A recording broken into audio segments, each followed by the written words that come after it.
고린도전서 15장 29절에서 58절까지 부활에 대한 이야기 계속 보고 있습니다.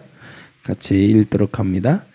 만일 죽은 자들이 도무지 다시 살아나지 못하면 죽은 자들을 위하여 세례를 받는 자들이 무엇을 하겠느냐?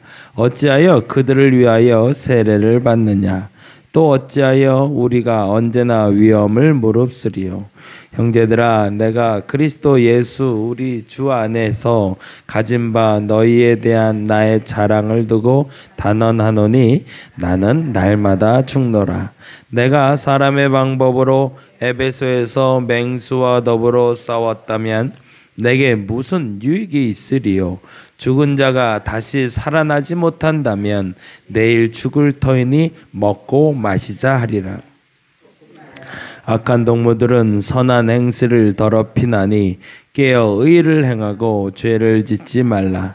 하나님을 알지 못하는 자가 있기로 내가 너희를 부끄럽게 하기 위하여 말하노라. 누가 묻기를 죽은 자들이 어떻게 다시 살아나며 어떠한 몸으로 오리라 하느니 어리석은 자여, 내가 뿌리는 씨가 죽지 않으면 살아나지 못하겠고 또 내가 뿌리는 것은 장래의 형체를 뿌리는 것이 아니요 다만 미리나 다른 것의 알맹이 뿌리노로되 하나님이 그 뜻대로 그에게 형체를 주시되 각 종자에게 그 형체를 주시느니라. 육체는 다 같은 육체가 아니니 하나는 사람의 육체요, 하나는 짐승의 육체요, 하나는 새의 육체요, 하나는 물고기의 육체라. 하늘에 속한 형체도 있고 땅에 속한 형체도 있으나 하늘에 속한 것의 영광이 따로 있고 땅에 속한 것의 영광이 따로 있으니 해의 영광이 다르고 달의 영광이 다르며 별의 영광도 다른데 별과 별의 영광이 다르도다. 죽은 자의 부활도 그와 같으니 썩을 것으로 심고 썩지 아니할 것으로 다시 살아나며 심고 영광스러운 것으로 다시 살아나며 약한 것으로 심고 강한 것으로 다시 살아나며 육의 몸으로 심고 신령한 몸으로 다시 살아나나니 육의 몸이 있은즉 또 영의 몸도 있느니라. 기록된 바 첫사람 아담은 생명이 되었다 함과 같이 마지막 아담은 살려주는 영이 되었나니 그러나 먼저는 신령한 사람이 아니요 육의 사람이요 그 다음에 신령한 사람이라. 첫사람은 땅에서 났으니 흙에 속한 자이거니와 둘째 사람은 하늘에서 나셨느니라. 무릇 흙에 속한 자들은 저 흙에 속한 자와 같고 무릇 하늘에 속한 자들은 저 하늘에 속한 이와 같으니 우리가 흙에 속한 자의 형상을 입은 것 같이 또한 하늘에 속한 이의 형상을 입으리라.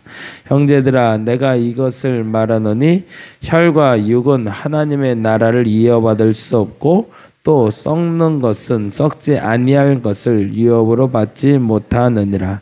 보라, 내가 너희에게 비밀을 말하노니 우리가 다 잠잘 것이 아니요 마지막 나팔에 순식간에 호련히 다 변화되리니 나팔 소리가 나매 죽은 자들이 썩지 아니할 것으로 다시 살아나고 우리도 변화되리라. 이 썩을 것이 반드시 썩지 아니할 것을 입겠고 이 죽을 것이 죽지 아니함을 입으리로다.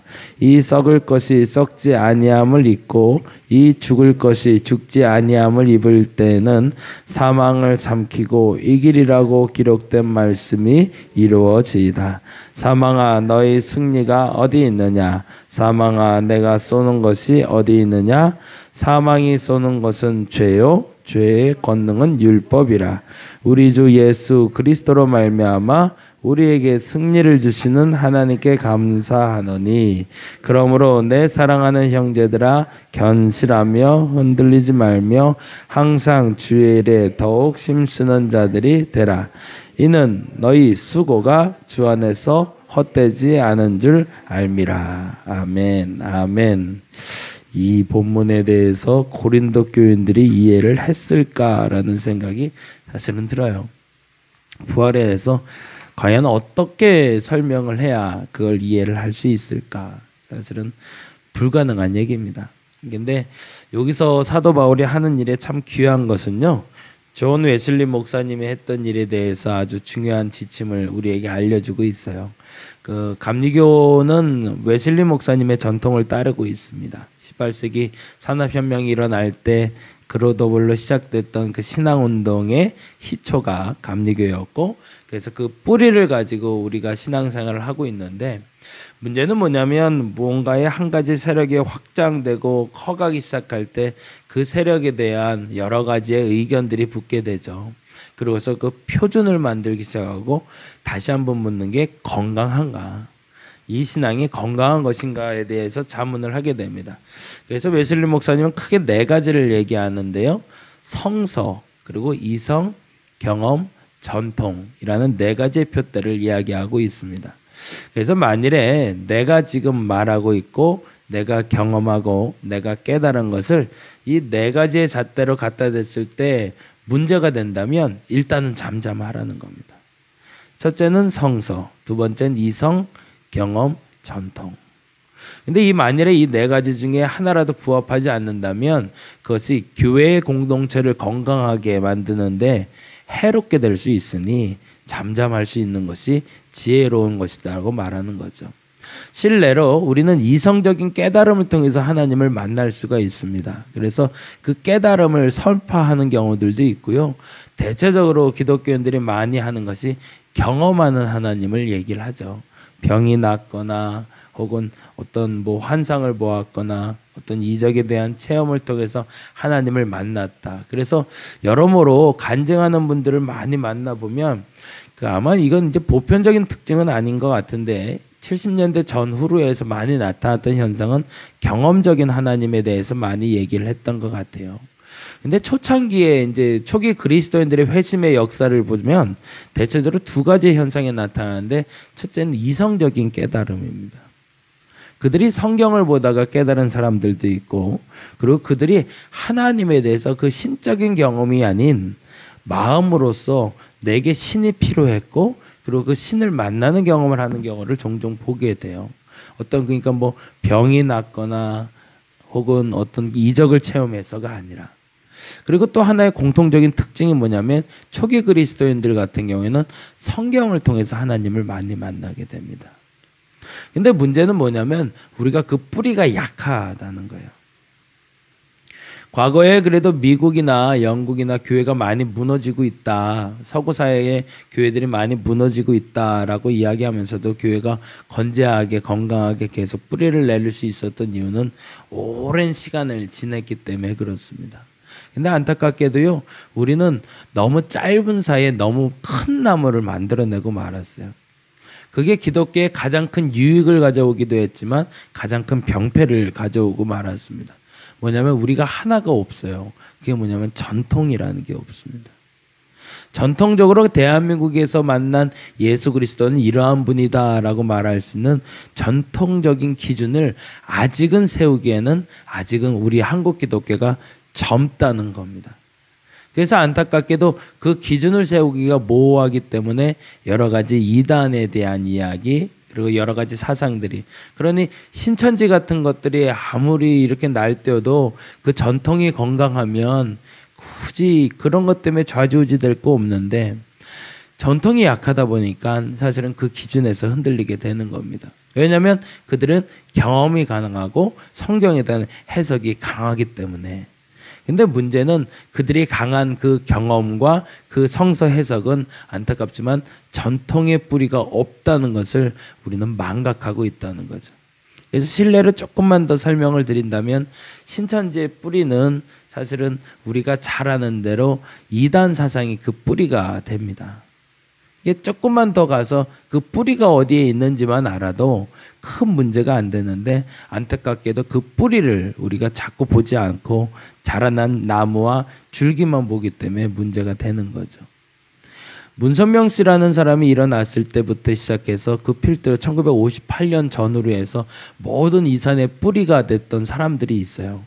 그 몇몇이 있는데 그 둘, 셋 때문에 지금의 우리나라에 수많은 이단이 생겼습니다. 그래서 그러한 뿌리들에 대해서 아는 것이 굉장히 중요하고요. 그래서 아직은 우리나라가 독립교단이라는 교단이 생기기도 했지만 정식 교단 내에서 안수받고 정식 교단 내에서 인정받는 교회에 출석하는 것이 그래서 건강할 수 있습니다. 물론 그 교단에서 잘못하는 것들이 없는 것은 아닙니다. 그래서 그 교단의 문제 때문에 오히려 교회를 떠나는 경우도 물론 생기지만 그럼에도 불구하고 우리가 인정해야 될 건 전통적인 교단이 있다는 건 그것이 건강함의 또 하나의 뿌리라는 걸 여러분이 좀 인정해 주시면 좋겠습니다.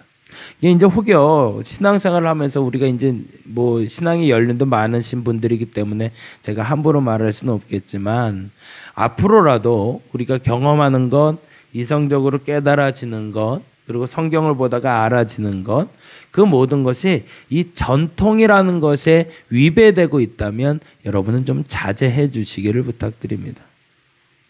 성령의 역사하심 때문에 자유롭게 다 오픈해야 된다라고 말하는 것이 기성교단 중에 빠져나가서 지금 조금 더 진보적으로 나가는 신앙들인데, 그래서 신사도 운동이라는 운동에 대해서도 이단으로 아직은 정죄하지 못하는 이유는 그들이 비록 전통의 뿌리는 약하긴 하지만 그 성서나 이성이나 경험에 비춰 보았을 때 우리의 뿌리와 그리 다르지 않기 때문에 그렇습니다.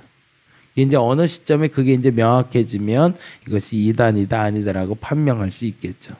근데 그럼에도 불구하고 우리 스스로가 판단의 기준을 가져야 되는데 그 판단의 기준은 경험, 전통, 이성, 성서 이 네 가지는 뿌리가 반드시 필요하다.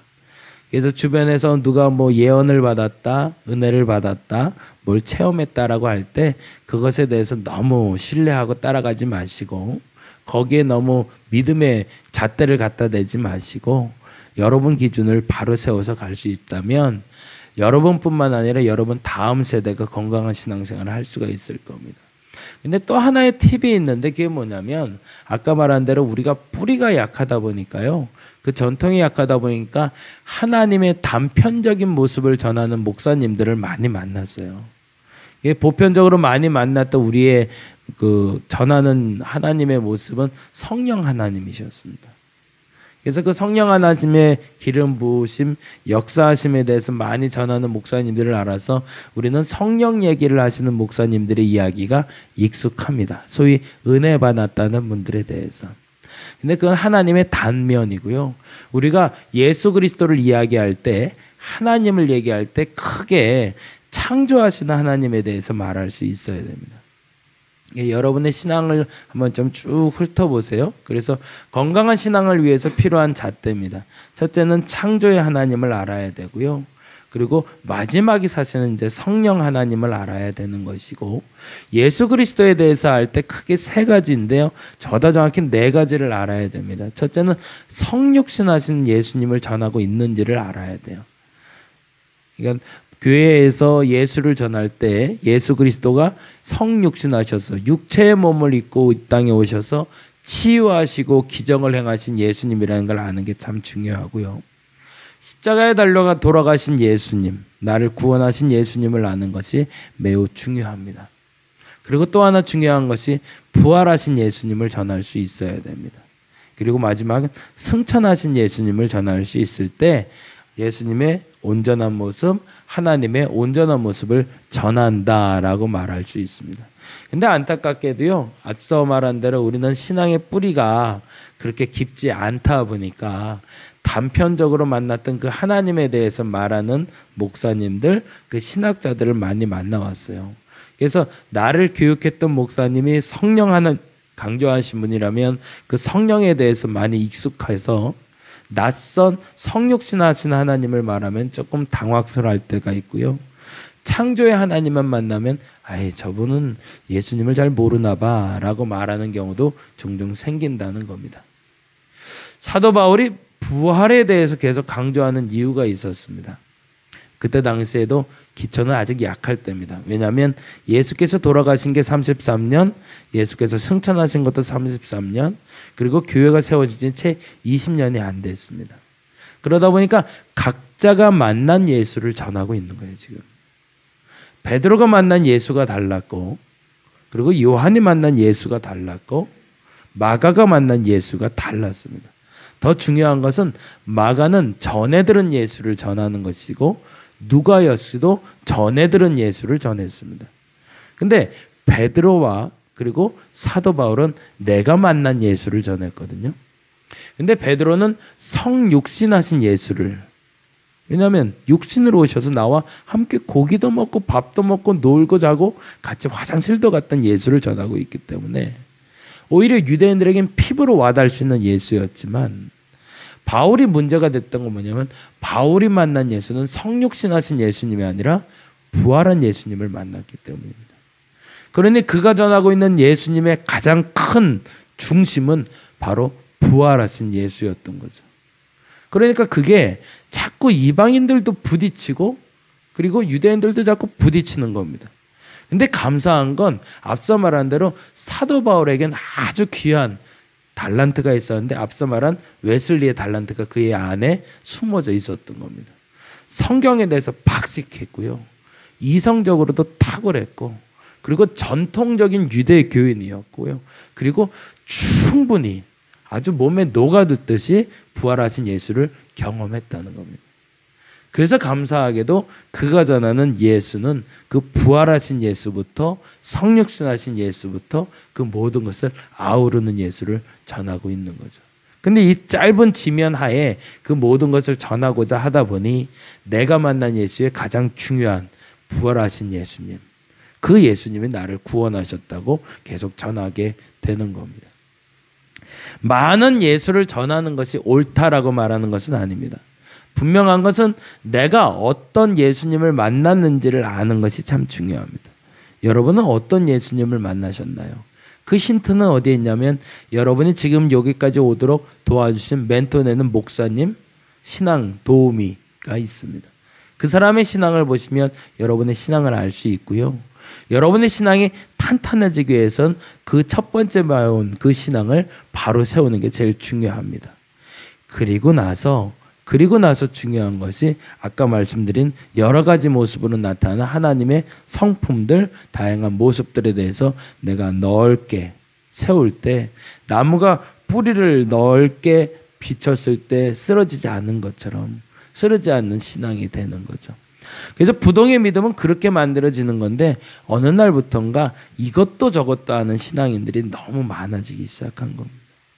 이제 100년이 조금 지난 한국 기독교가 다음 세대에게 전승될 예수의 모습은 어떤 모습일까 생각만 해도 무섭습니다. 왜냐하면 우리는 아직도 예수에 대해서 어떻게 말해야 되는지를 모르고 하나님의 부름을 받을 준비를 하고 있기 때문에 그렇습니다. 오늘은 그래서 그 부활한 예수를 만날 수 있기를 간절히 바랍니다.